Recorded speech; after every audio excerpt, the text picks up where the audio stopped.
So, Eric, when it comes to kind of the whole ecosystem out there and maybe even some of the hype around AI and how AI and APIs interweave or dovetail together, what myths are you seeing or hearing out there across the landscape?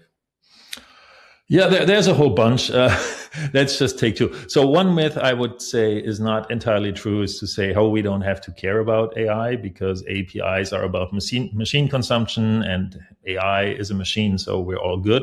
I think that's not quite true because it's a machine that behaves in special ways, and we have to understand what these ways entail in terms of how we have to design APIs. And the other thing that I think is also a myth is to say, oh, now we have to put all of our effort into MCP because MCP is what AI and agents really want.